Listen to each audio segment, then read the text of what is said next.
Hey, hey, beautiful souls. Welcome to Spiritual G Spot. My name is Gina, Too Much Woman, and I am so excited to be in conversation. This is going to be a juicy one.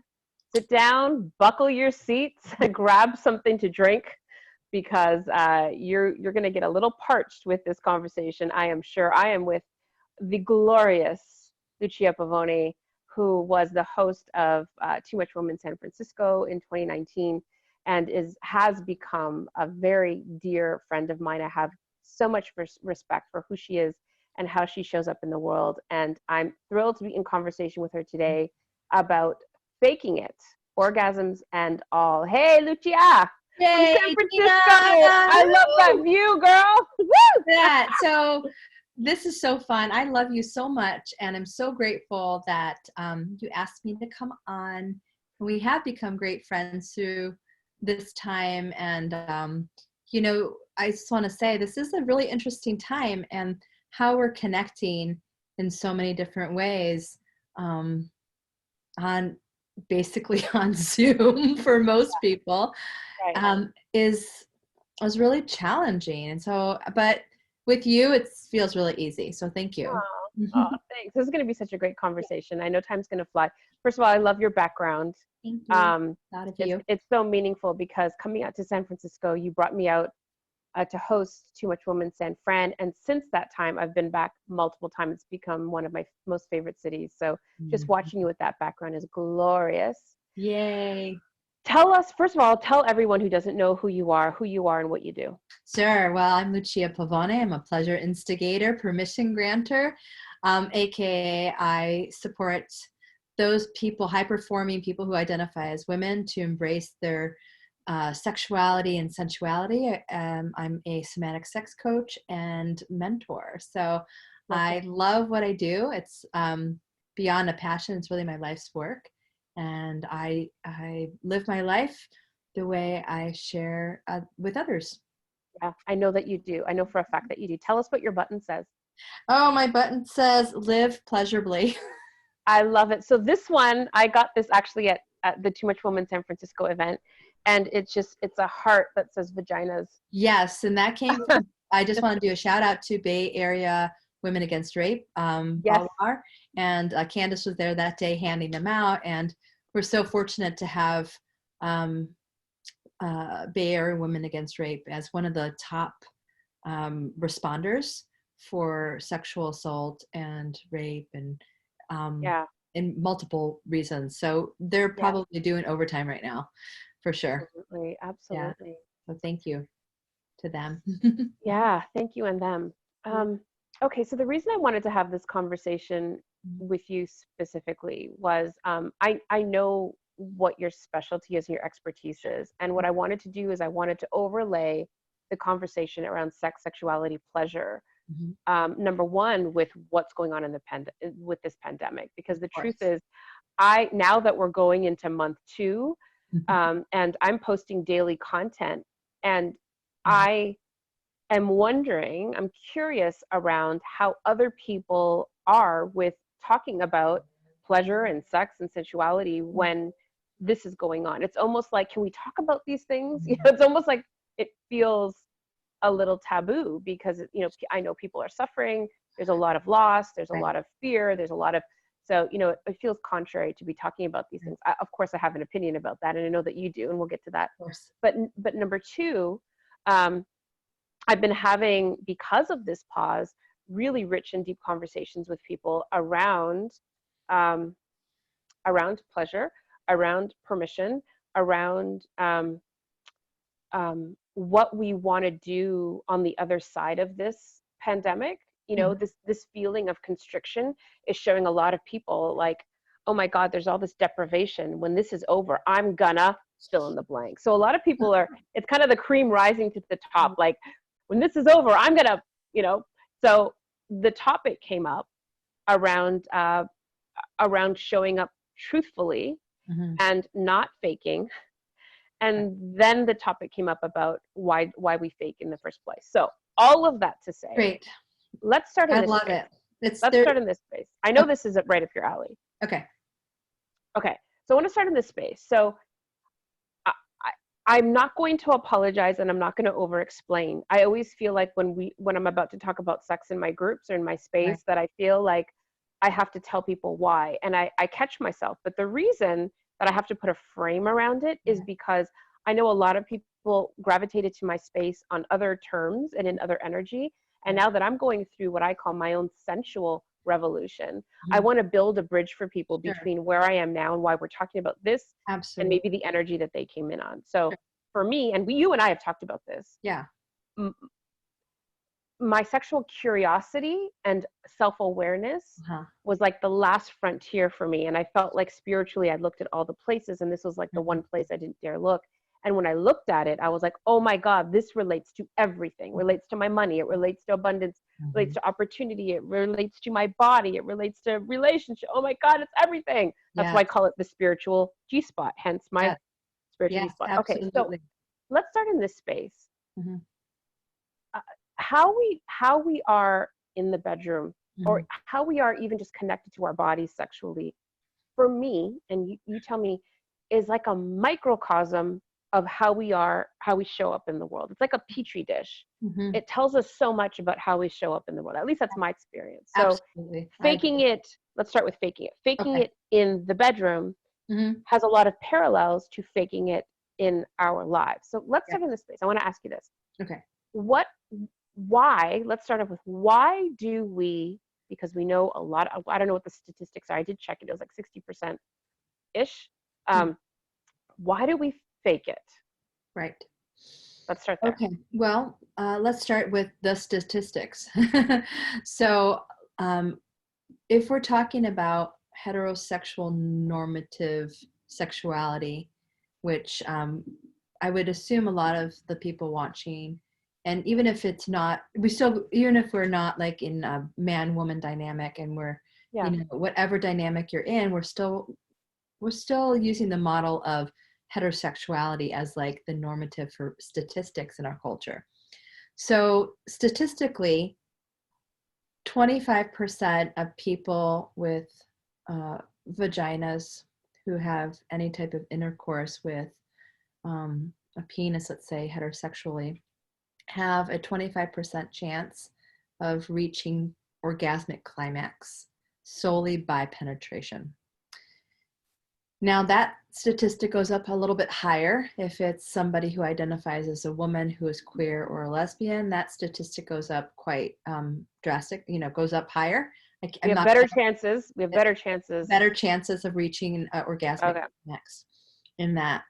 And most people who self-pleasure, obviously, will most likely reach some type of orgasmic climax on their own. So now, the odds of actually climaxing, orgasmic climax, or what we call orgasm, Yeah. just to be our words to kind of coincide with each other, because my definition of orgasm is a little bit different than most people's. But for the sake of what we're talking about, the orgasmic climax, we'll say orgasm. Okay. That most people with vulvas, or women who have any type of sexual activity, whether it's intercourse or any type of other sex act like oral sex, um, or manual penetration, whatever it is, won't actually reach a climax. So um, faking it is a viable option I see. because they lose interest in. Okay, so you're saying we fake it because we can't, well, I say can't, Not that we can't, is we that we we rather have somebody we're with think because we're that, having a hard time. right, because, well, it's not necessarily us having a hard time, because we know most of us can climax on our own. But if you are having a hard time, yes, there's avoiding the frustration. There's so many reasons. Okay. Avoiding Okay. frustrations with a partner. Yes. There Let's could let's be popcorn this back. Let's think yeah, of there's all the avoiding ideas. Okay. frustrations with a partner. We don't want to offend them. We don't want to offend them. We don't want to lose our partners, because they might be like, I can't get you off, so you're not the partner for me. Yeah. That's a real reason. There is safety issues. Some people are having sex for for their own safety, and they're just making it. I mean, I want to address this. These are like some real issues that are happening out there. Okay. Unfortunately, some people in relationships are not in healthy relationships, Oh, I and see. they're Yeah. faking their orgasms just to end the sex act. Because Okay. if Yeah. they end the And sex act, they don't have to deal with the person they're with.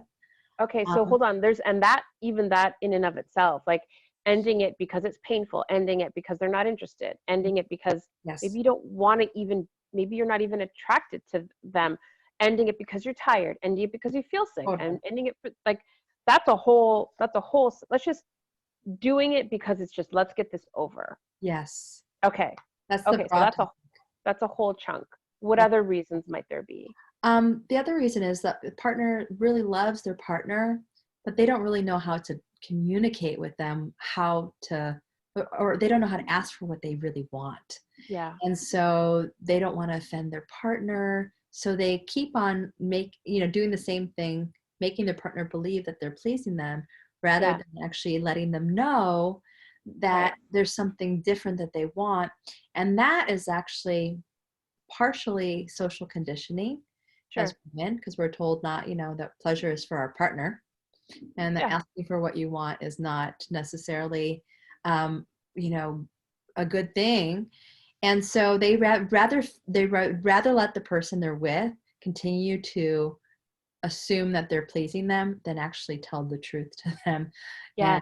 get something different. And it just I makes think this everything is so easier. huge. It's I huge. just think this is so huge because I consider myself a pretty strong, conscious feminist. I like to believe that I choose. I'm choosing my words very carefully. I'd like to believe that I would speak up for myself Hmm. in all the ways. Right. And I found that I don't. And Mhm. I know that I often do it out of deep care for protectiveness of the other person, Mhm. prioritizing their ego, their comfort, their satisfaction over my own. And if we zoom right out, Lucia, like Mhm. that's me in all the ways, like my whole life. Is Yeah. everybody else Yeah. okay? I'll just swallow this shit as long as everybody else is Right. okay. Are Right. we? Is this gonna make everyone too uncomfortable? Right. I'll just swallow this truth because it's gonna freak everybody the fuck out. And so um, Yes. that's what I meant about the bridge between my awareness about Right. my Right. sexuality and that. So that's Right. huge. That's huge. Absolutely. Mine is very simple. What is everybody gonna say? Like, what is everybody gonna think of me? And that was definitely a huge part in my relationships. Is if I tell them how I want it, when I want it, how frequently I want it, that I want it differently, Mm, that somehow that's gonna have them yeah. feel uncomfortable in their body, and that I'm just too much. Like, I want it too much, or my sex drive is too high, or that, whatever Or you're a freak, or yeah, I'm a like freak, or the narrative that we tell whatever. ourselves, that Yeah. the stories that we Yeah. tell ourselves, um, or the very opposite. I'm a prude if I don't give it up, or I don't know what I'm doing, or if I say this, like, he's going to think I'm a slut. All these different reasons why I'm the full spectrum of why we keep our Hmm. mouths closed. Yeah. And it's been But ingrained in our culture, especially for older women, keep your mouth shut and your legs open for your husband. And so right. many women, like older, like my mom, I just wanted to address what you said about some of the people who are in your group, Spiritual G Spot, are older women maybe. My mom is 72. She's gonna be 73, and a Which is couple. actually really young. So It's let's just. very But young, let me very just young. say, when we say older Right, women, I just mean right, they're older, right, literally older than me. I'm right. 44, so And they are I young. think But yeah. I think she'll be okay with me saying this. She came on to a educational um, live stream on O School that I did a couple of years ago, and I had her. We talked about sex live, I And I asked remember. her to name body parts, and she's like, "That's the vagina." I'm like, "That's the clitoris." And That's so awesome. there's that piece of like a little bit of misinformation, but what, older women are taught is, to really be subservient Yeah, they're to, not taught. they're That's the not, problem. Yeah, yeah, yeah. they're not taught. So Yeah, they're not taught. So it just becomes this place of yeah, complacency yeah. and Shame, a I, lot of shame.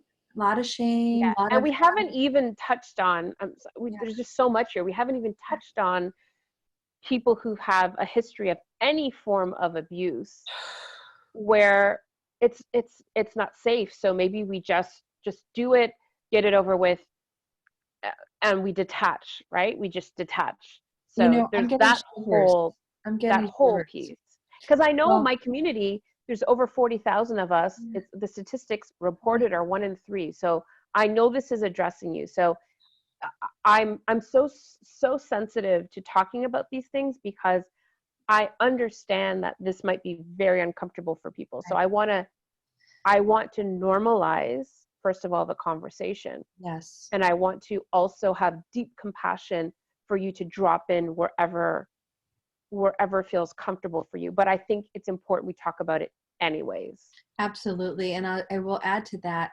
Um, just this past 2 weeks, Gina, the emails that I'm getting from women aren't necessarily about how do I have an orgasm or how do I have more fun and pleasure in my life. They're really of, especially people in partnerships that are with their partners full time right now, or in sheltered in place with people, that they're having very deep rooted, and also single people, deep rooted old traumas coming up, sexual traumas, because Wow. we have the slowdown and the time and all, and like the proximity and the energy is so No, or limited personal space. very limited personal contact, Yeah, very limited ways to actually move any energy that's coming from your yeah, body. And if like that sexual energy, a creative energy, orgasmic energy, that if not used, it doesn't have to always be used for sex or it can right. be used for creative energy, like writing and painting and running and Mm, gardening and all these other things that we do. That energy is energy.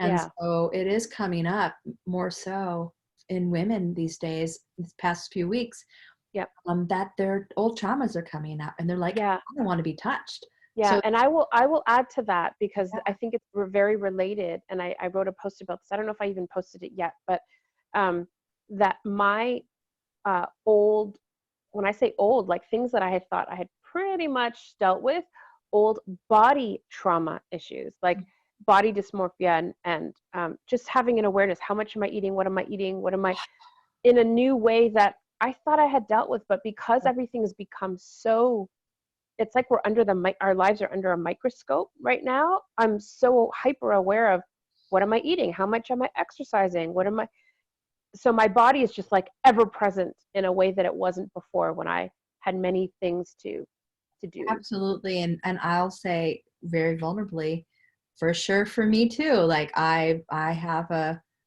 relatively new steady partner, and I'm looking at my body going, oh my goodness, I'm eating so much. And I've actually said it out loud. Oh my God, my belly's getting really big. And like, I'm thinking like, do I say that normally? And these Yeah, are the things yeah, that come out. Like yeah. we're so with ourselves, or we don't have a lot of other Right, avenues right now to like right, outlets.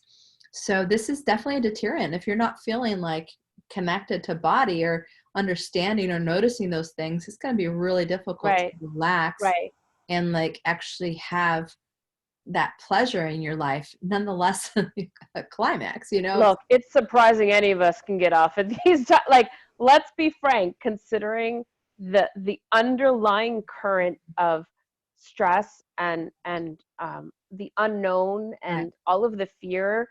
I mean, I think it makes a lot of sense that right, it might either be the furthest thing from your mind or right. it's the most present thing because we're looking for that Mm, primal uh, hit. I don't know a better word to use, but just almost like that connection that right. and that many of us can't maybe get. So Mm, um, I want to talk a little bit about the repercussions of faking. So we talked about some of the reasons we do it, but what Mhm. are some of the repercussions of faking it, both in the bedroom, and of course whatever we say in the Sure. bedroom applies to our lives, right? Yeah. So yeah. Some of the repercussions are that you're setting a precedent for the rest of your sexual relationship or your intimacy outside of the bedroom too, because faking it, quite honestly, is lying. You're lying to yourself, first of all, but you're lying to your partner. And what that does is that creates like an energetic rift. So you're trying to get intimate with somebody. Intimacy is beyond the bedroom, right? Intimacy is like, oh, I want you to notice me. I want to tell you my deepest, darkest secrets. Yeah. But intimacy kind of goes by the wayside not if you're not willing to actually communicate in the bedroom around what does please you and what you do want. And oftentimes we focus on what we don't want when we're telling a partner as well. Like we were like, I don't want that. And that creates the rift too. But ultimately it's like you were saying, the reverb, it's like, A ripple. a ripple effect, it's like, Yeah. if you've gone 10 years without teaching your partner where your clitoris is, and then suddenly you're like, oh, um, one day you're like, you don't even know how to fucking touch me. Well, somebody's gonna be like, Yeah. that's probably like the reaction a lot of people get. Like Right. they hold on, but it becomes explosive, and Yeah. then suddenly it's being blamed on you're getting older and you're not worthy. Like, so this happens like in long-term marriages, right? So you get married in your 20s and then you have your babies in your 20s and 30s, and then you move forward, and then things are going really good, and then your kids are growing up, and then you get to your 40s and like your kids are starting to go and leave, and this whole time you haven't actually said the things that you really wanted to say. And then you're taking that energy and you're like, oh, I'm just going to take my energy that's here and I'm going to put it over here because I don't have Right. to do all these other things. And then that one day comes when you're just like, bam. This is why people have this bad rap for women over 40, right? Like somehow we lose our sensual or sexual prowess. And Right. you and I know that is just like, that's like where it peaks, and you like you start to go this way. Your Wait, energy hey, skyrockets. let's talk about this. Let's just put a Okay. pin in this because Yeah. hold on. I want, before you go any further, this is Right. good. Because oh gosh, there's so much here. I I hear from a lot of women Mhm. who tell me, I have no interest. I have zero desire. Mhm. Maybe it's hormonal, maybe it's just been too long, maybe I just don't even like my partner, maybe there is no partner. And it's like, well, we've become so complacent or used to or comfortable with Right. detaching ourselves Right. from that part of us. And there's no judgment. I'm not trying to demonize it. I'm not saying Yeah. it's wrong and you should change it or fix it. Yeah. But well, what I am saying from my personal experience, because I know for me as a, when I was, a wife, mother, and moving through my 30s to my 40s, Mhm. I completely lived from the neck up, and I disassociated from my body in Right. all the ways, not just sexually, but in all the ways. Because it was like, I am now the wife slash mother Right. slash professional.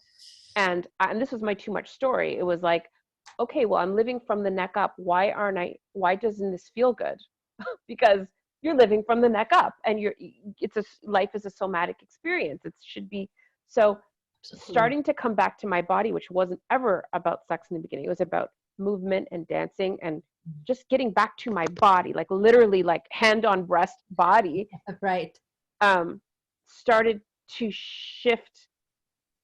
I started to understand, turn on, in a way that I didn't understand it before. Mhm. So let's talk a little bit Sure. more about the repercussions of disconnecting from our Absolutely. sexual energy Oh, outside of just the bedroom, not just sex, Lucia, but mhm. like the sexual energy, the Sure.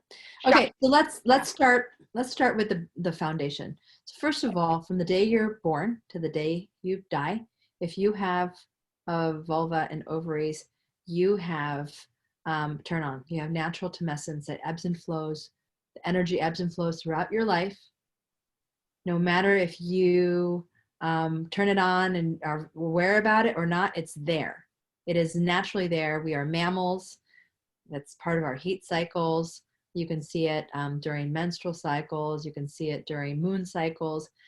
Even if you've gone through menopause or you're perimenopausal like me, you still have cycles and you still have that energy. It is there. So no, just so you know, if you're one of those people who's like deliberately turned it off or not paying attention, that it's still there. I want to let people know that. Now, what happens when, there's so many reasons we say the reasons why we kind of shut it down. It could be traumatic. It could be having children. It could be, in this specific case we're talking about, that whole, this is a real thing. You have a child and then suddenly you become looked at as like the mother, and the mother is untouchable. The Madonna, yeah. Madonna. And suddenly you're like become virginal again. Like you've been looked at as like you're an untouchable, not sexual being. And when we start to believe that, and our minds are like, we're exhausted. So we start to tune out and we start to direct all that energy towards mothering, towards that was so me. our You're partner, singing my song. Yeah. towards our like working, towards cooking dinner. And this is like, this is this piece where we become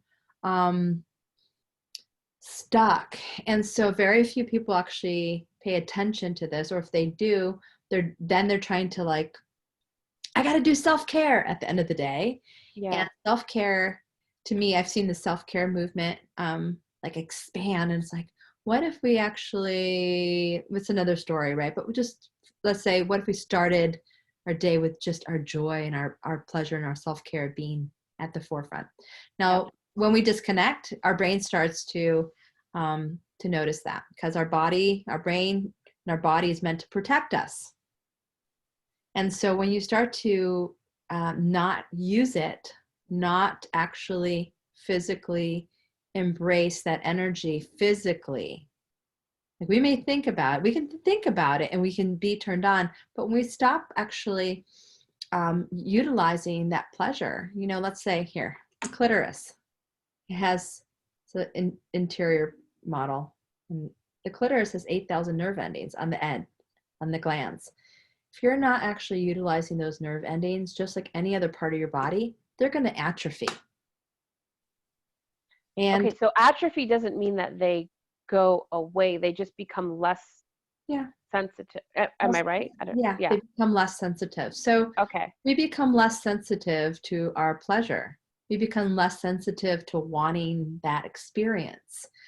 We become numb. And what you said, like from here up, you were feeling from here up, right? Here down, we're like, well, we have legs, right now you have a bunch of weight on your hips, like 50 pounds, but we don't think about it right now. So our brain is like controlling all these automatic functions in our body right now. Now, when you start to train the brain to not touch your body and not to have pleasure, it's just going to automatically start to like not feel pleasure and not really look at joy and pleasure. There's so much I want to unpack here. You just hit on so many freaking things, and if we go any further, I'm going to lose them. Okay. First of all, that's my story. I'm hoping that the people who are watching this are at least someone because this is so my story, and I don't want to make wrong that there was a time for me very much as a mother, and I nursed my kids, and I think that was a huge part of it. I nursed them for a long time, that my breast became the mother's milk and asexual. Like they were no longer meant for anything other than to nurse my children. So don't touch me there. I remember that feeling distinctly. And not to make it wrong. That's legitimately how I felt. It was like, and it took me a long time to move away from that. And so that's one thing. But you said something else that was really pivotal. I think it's so important to continue to, like when you held up the clitoris, to continue to zoom in and zoom out. So when you say it starts to atrophy and maybe not be as sensitive or aware of pleasure or responding to pleasure because we don't use it or pay attention to it.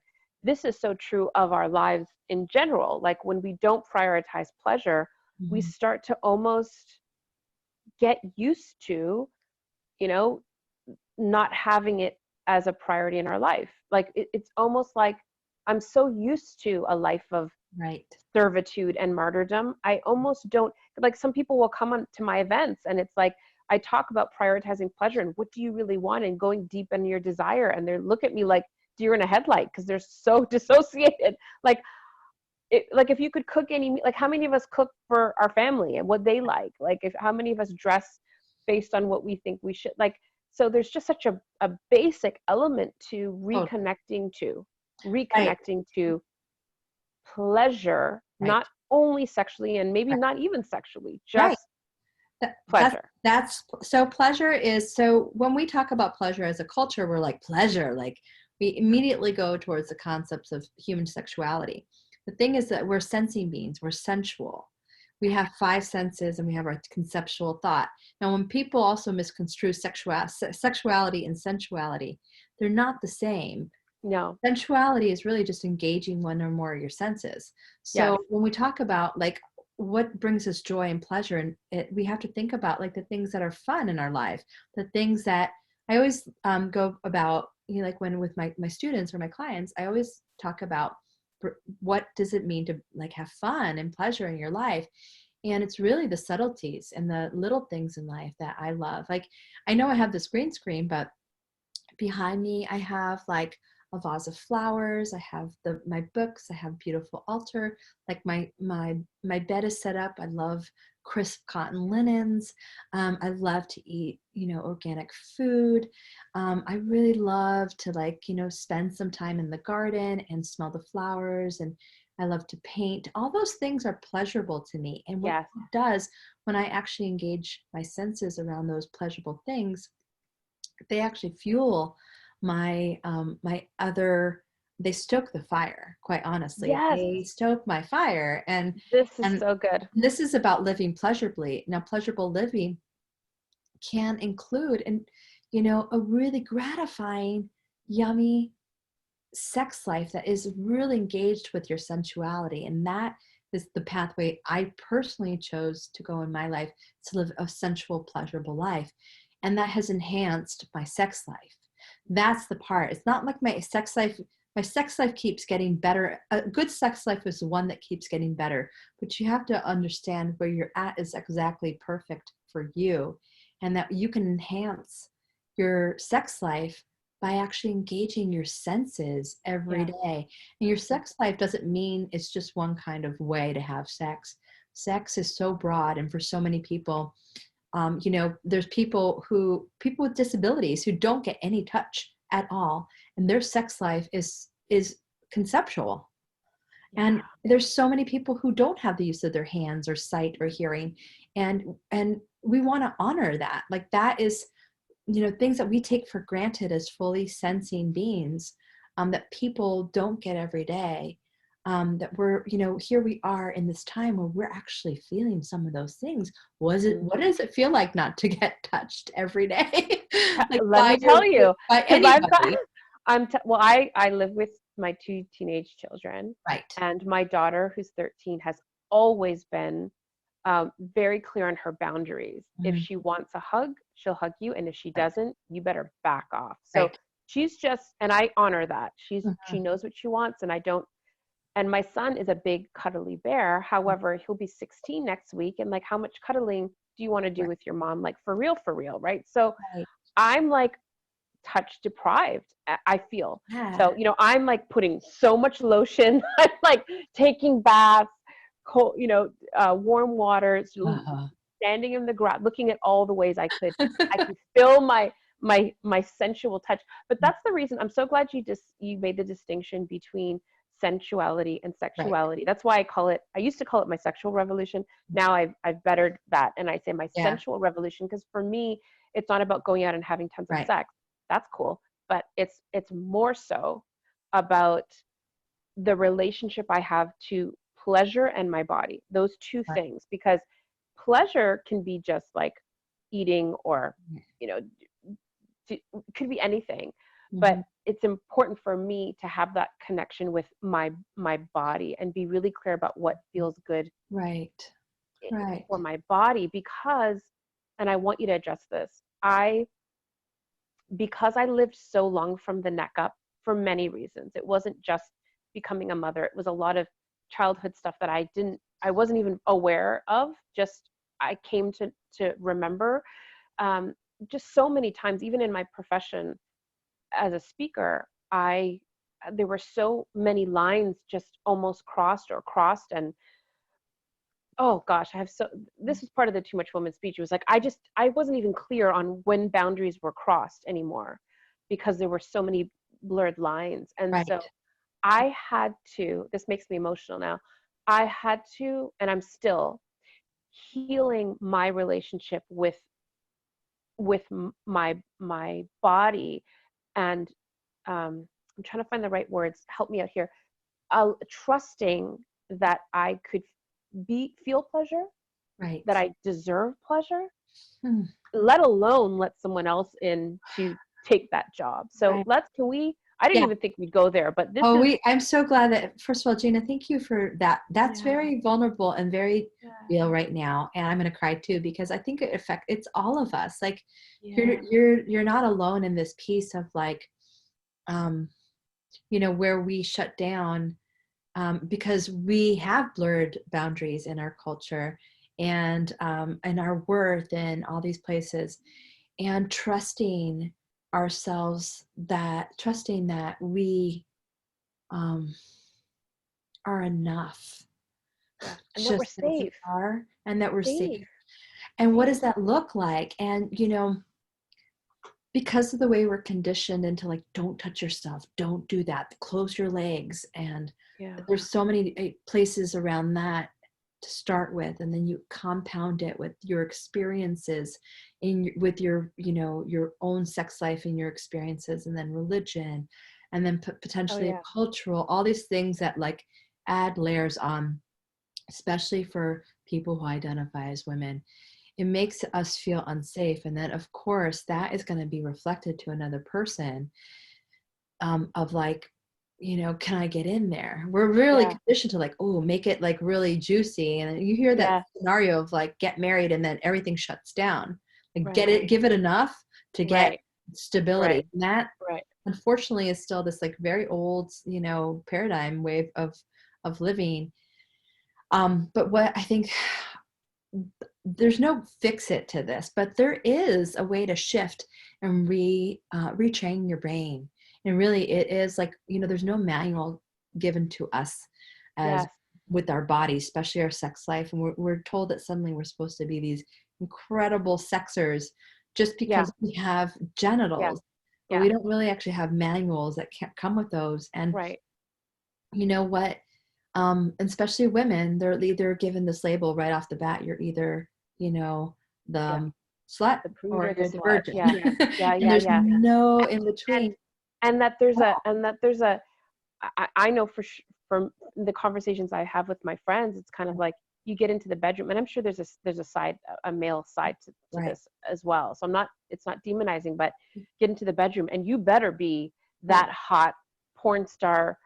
You better be the vision that we imagine we need to Sure. be in that moment. Right. Like turn that shit on, and then outside of the bedroom, there's a line. Is it Usher? I don't know. It's like we want a lady on the street and a freak in the bed. It's kind of like, Yeah. Lady on the streets, freak in the sheets. For yeah. sure. So we want to flick that on. But I want to go back. I want you to give us some. I know you said there's no manual, but there are things we can do, and I want you to respond to that. I just want to say one thing that you brought up is that when boundaries are such an important part of this piece, because not understanding as a woman, as a child, as a girl, that I had boundaries, and I'm not even going into sexual abuse. I'm just talking about who's allowed to touch me. Like I remember teachers being called to the teacher's desk, and a feeling of the proximity, and is he too close, and is he looking at my chest? Like there are just so many flooded memories, especially as a young girl, of like having to sit on a man's lap because in our in our family we're just huggy, like culturally, and he's a family member, and why does it feel off, and am I allowed to say so, and go kiss your uncle goodbye, and like just, and Totally. not even, I get that piece right there. Like my family is very affectionate. yeah, My girlfriends and I, we are like you and I, we get it. We're like huggy, kissy, yeah, no big deal. But other people may have grown up differently and you don't know how they grew up. And I, because of my upbringing, I've crossed so many people's boundaries and make them so uncomfortable. But I'm realizing now as I get older, um, two things. Because I'm recently single, it makes and older, and because I the work I do around sexuality, suddenly that makes me more dangerous to people. Like just right. being It's Lucia scary. is like confronting. You know, Yeah. women get confronted with their own sexuality. Men Oh, get like, because they oh my, see you being so embodied in it, you well, mean? Like, is even that what? yeah, like their boundaries is like, oh, wait, what is that? Like, especially Yeah. like you know, it can be confusing for them. Me just being Lucia, who has a huge fucking heart, huge love, who's a mama, who just You. who gives and loves. I recognize who I am and what I do, Yeah. and I teach about not necessarily I'd call it consent or boundaries, about communication and asking before, you know, for what you want before you know, you do it, and vice versa. But Yeah. there are, you know, boundaries are going to be crossed. We can't like communication is the only way we're going to know our boundaries, or for Yeah. friends, and we Yeah. can feel there's nonverbal communication, but those boundaries for ourselves must be explored. And in this piece of like trusting ourselves, really starting to understand what we do want, what unfolds, and it constantly changes. And this is the part that is really important, that like we're in our influences outside of ourselves, you know, have us look at something. What one person might be like, that is sexual assault. The other person might be like, oh my God, he was totally checking out my ass and he grabbed my ass. And that wasn't that fun. So our boundaries are so different for different people, depending on who we are and our experiences, that it's so difficult to know. Now, but you can learn your boundaries for yourself. And that is really through um, noticing what feels good to you. Yeah. And then the piece is having the cojones Yeah, to speak them, because I think it's two ways. It's me not even knowing what my boundary was, like not even knowing what my boundary is, and then it was saying I deserve to declare, right. like whether that's the bedroom or that's just anywhere, like I deserve to say it's not cool for you to say that or do that, or Right. And I've been on this both sides. I've been on the side of having to say that to somebody, but also somebody saying that to me. yeah, And it's been like, what? Like sometimes we don't actually know.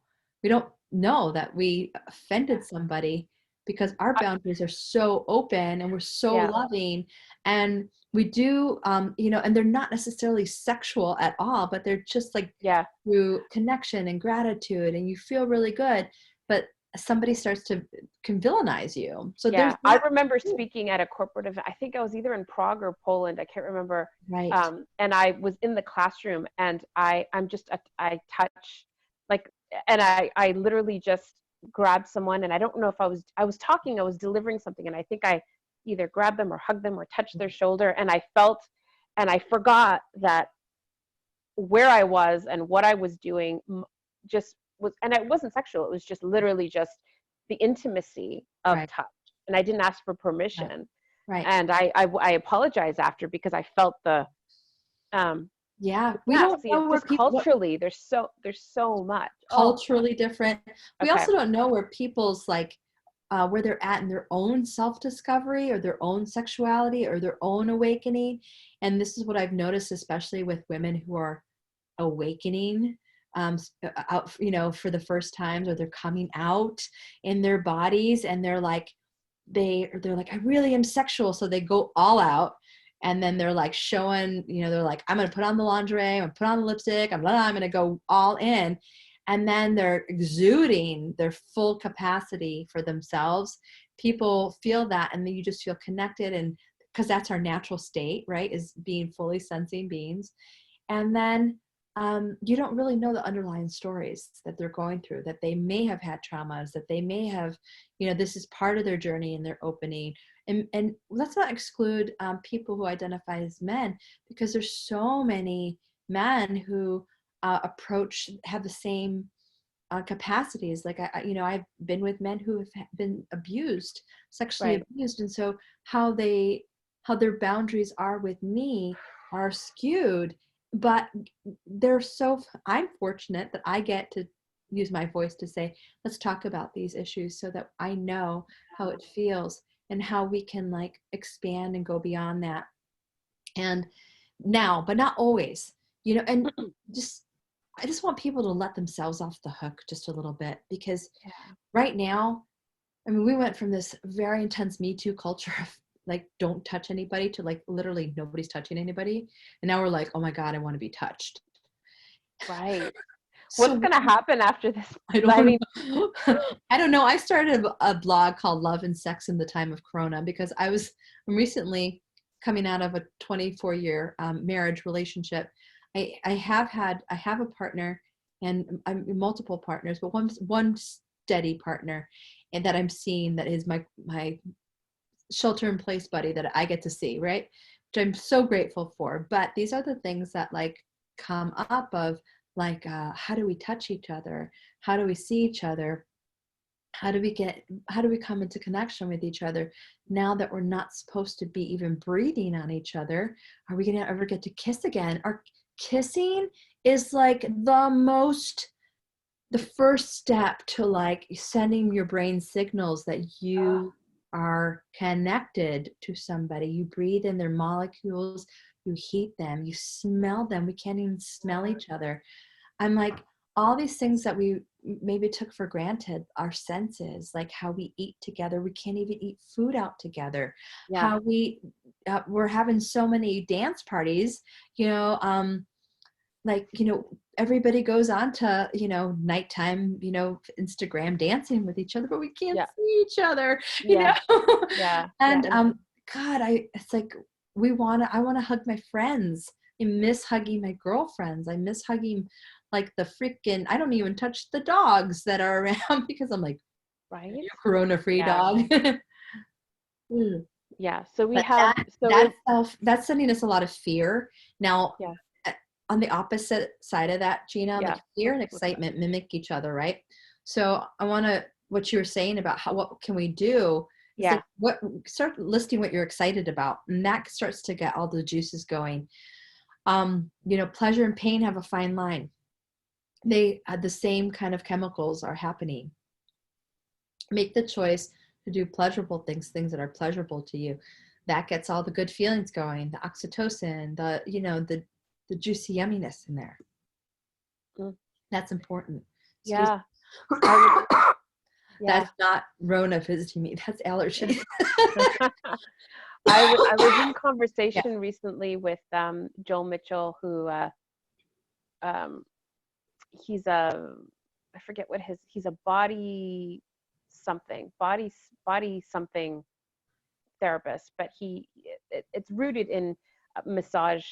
right. But he talked about touching the body, and of course he's not doing that now. But the conversation was, my question to him was, I feel so sensory deprived. Like I want to be touched, not sexually, just I just freaking, Right. I just miss that.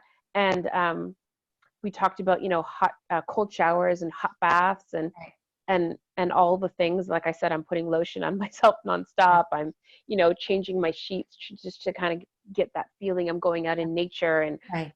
hugging It trees and is rolling on the true. grass. I'm actually gonna Sunday evening, my time, 6 to 8. I'm leading self intimacy soiree for women, all sexual orientations, specifically for this, like the things that we can do Yeah, for our own self self nourishment.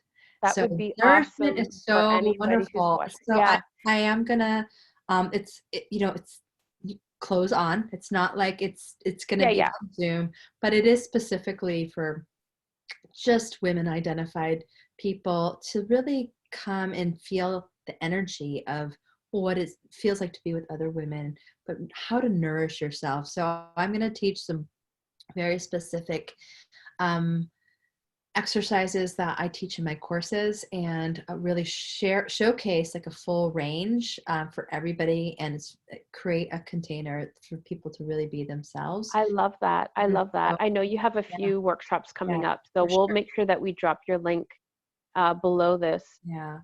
What I do want to say to wrap our time, I noticed that, and I think we can't really have this conversation without at least touching on food and the relationship of food when it comes to pleasure and sexuality. And it's so funny because I'm watching everyone now online baking like crazy and cooking Bread. like crazy and eating like crazy. And not that there's anything wrong with any of that, but it's so interesting to me to imagine what the relationship is with just eating and just, I'm thinking of like feeding myself as a form of sensual Oh, self-pleasure so if good. I can't, get it anywhere else. Um, It's um yeah, those pieces, those are some of the most simple ways to like to have self-nourishment, to like actually take, we're already slowed down. Let's like take a time to like really embrace this and not like look at this as this opportunity really to like nourish ourselves in a way that we haven't before. You know, how can you engage your senses? I love food. I slow down. I make a picnic almost every day in my backyard now. And I sit and look in the garden. So I'm getting this gorgeous view. I'm eating, and I know some people are still working. Not all of us are sheltered in place. And shout out to all the people who are out there on the front lines, like my little sister in New Haven, like my daughter who's like working at the grocery store. There are people who are out there all the time, yeah, and those people need to nourish themselves even more because they are in a very high anxiety position. What can you do whenever you start to nourish and slow down? You actually start to tell your body that you can relax. And this is the same thing inside and outside the bedroom. So when we were talking about like orgasm, yeah, well, so orgasm, and this is so important, like we'll say in the United States, May is National Masturbation Month. So you and don't need, tomorrow's the 1st of tomorrow's May. the first day. You don't need a climax to have pleasure. But we started the conversation with like why people fake orgasm. Now, here's the thing. What if we actually just, instead of like focusing on orgasm and faking, that we just embrace pleasure? And that was live pleasurably. And so the outcome here is more of along the lines of how can we do what, Gina and I are talking about? How can you actually do those little Yeah, things that we take yeah, for granted or that we don't actually notice all the time, like how we eat, yeah, how we take a walk, do we smell the roses, when we brush our hair, when we touch our children, when we fold the laundry, like things that like don't are so annoying for like I have bags of laundry right here. You can girl. see them, Yeah, but I'm still trying to figure out today how can I pleasurably fold the laundry, and I know I like have thrown my laundry. yeah, Been known to do this. I will take a basket of dry laundry that just needs to be folded, throwing it back in the dryer for just like five, oh eight yeah. minutes to warm back up so that I can fold it warm and I can I feel like, have done that too. Folding laundry in bed, warm, cuddled in your laundry has been, look, we got to do what we got to do, girl. it Right? is like heat on your body is Yeah, so nice. Even just like going barefoot in the grass is, or yeah, in, even if it's cold, yeah, go freaking run outside in the rain. yeah. Like, You know what I've started to do too? I started to do this, and this wasn't intentional, but if you're following me on Instagram, every morning I start off with a picture that says, "Let the sun kiss your face." And I literally stand because in Toronto right now we're just hitting spring, so it's like hit or miss. The days are like, mhm. eh. But every day the sun, I wake up to the sun coming in my bedroom, this window right here, and I literally stand there for 5 to 10 minutes just, and sometimes it's not even sun, it's just like light, but it's just to feel something on my face. It's like something caressing my face, the light, the sun, just that in and of itself is a sensory hit Mm. for me. It's a Mhm. little thing, but at this point, it's everything. Like it's become a ritual for me. Every night I take a bath. I play music. I light candles. That's become a ritual. I think ritual is so important right now. So Ah, sensory rituals are so good. I love the idea of a picnic. Like you said, we could do a yes. picnic inside if we don't have an outside space. You I know, have many picnics in bed. So many picnics. yeah. And I made bread yesterday. I just have to say this. I made bread yesterday, and I know like you can't find yeast anywhere, but bread is such a primal Right. like scent. And it's on my Instagram. It's 3 ingredients: 1, 2, 3 beer bread. It's literally 2 cups of flour, 1 cup of um, 1 can of beer, Uh-huh. and 3 tablespoons of sugar. Mix it all together. Throw it in. Anyways, I tell you this because literally it's back to basics. It's like make some bread Mhm. in the oven, Right. sit with the bread, Right. make a tea, wine, whatever is your thing, and feeding yourself. Like Oh, create a ritual around just feeding yourself. Even like blindfold would be so cool. Forget masks, slide the mask up, cover your eyes, and right. just And for those people eat a who bowl are of berries. right, Like, if you're by yourself and you're like, well, what about partners or what about dating? These are actually, this is a wonderful exercise. One of the things that I am telling a lot of single people, doesn't matter what gender, is that I'm like, well, when you actually have these experiences for yourself, it's kind of like a sensual or erotic novel. Like you can actually meet somebody and tell them about your experience. Like I have had so much fun talking about food and how I eat that people are like, "Oh my God, I want, I want to yeah, come with you. I want to eat with right. you." And you and I have eaten together.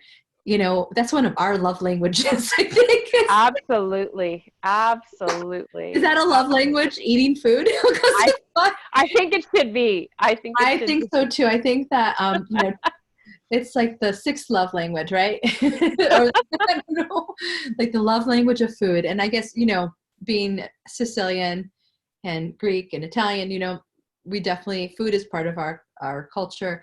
So it's really a way to nourish your body, but also Ah, it's a way we show love. Like oh my God, I've been loving cooking so much yeah, because it's been such a um, wonderful way to experience like yeah, connection to the earth, yeah, to my pleasure, to touch it, to feel, yes. yeah, all those good things. Oh my gosh. Yes, there's no need to live a life of suffering. You're in Mm, this beautiful body. Quite honestly, people watching, especially on Spiritual G Spot, like you and I have talked about this before. I'm a very spiritual person. I don't often lead with my spirituality. Um, but the one thing that has been so true these past, 17 years as I went through my sensual emancipation, we talk about like that yeah. piece, the sexual emancipation, my sensual liberation, um, and I continuously go through it, is is quite honestly this I know I lost my train of thought. Is this, ability to um, create the life that we came in with, which And is isn't this, fully and sensing, this is fully like sensing. really taking us, I love that you said that because this is really taking us full circle as we end Yeah. this conversation to where we started because faking it, you know, faking orgasm in the bedroom is so synonymous with faking pleasure in our lives. And whether it's eating food that doesn't bring us pleasure, like I spent so many years eating food to lose the weight, or eating food that I know was the right, and not enjoying the food, like faking my enjoyment of the food. I think it was Dr. Dean Ornish who says, Mm, it is healthy. We will learn soon that it is healthier for you to eat an ice cream sundae with mhm, pure pleasure and ecstasy mhm, than to drink a green juice with resentment and mhm, anger.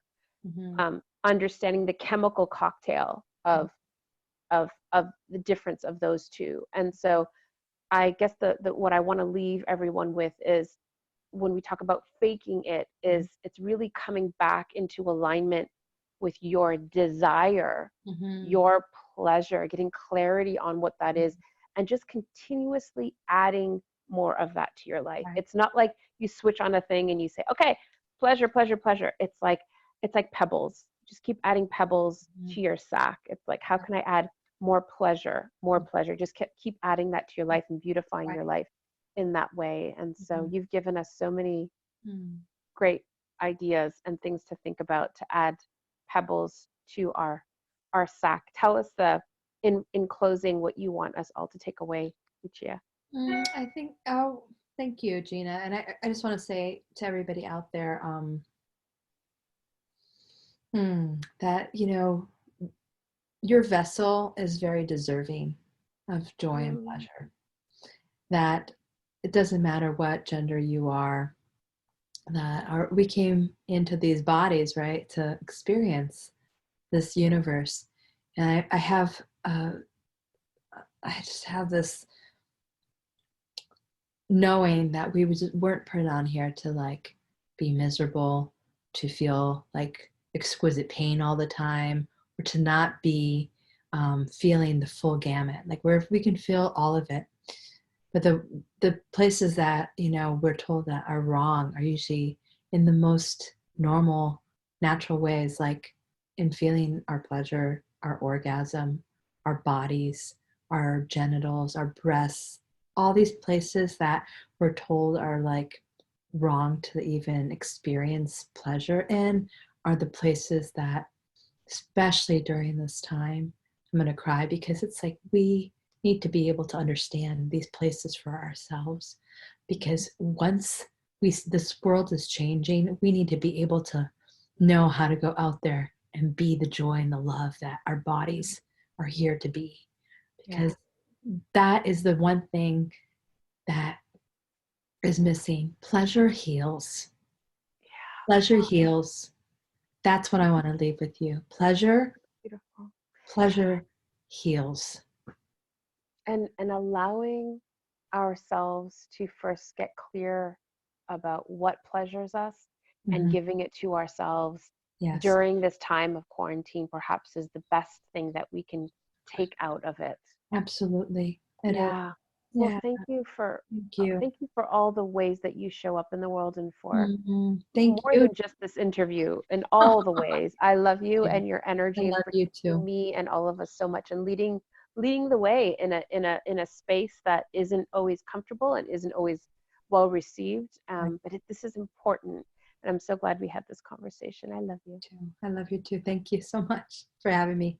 Thanks, everyone.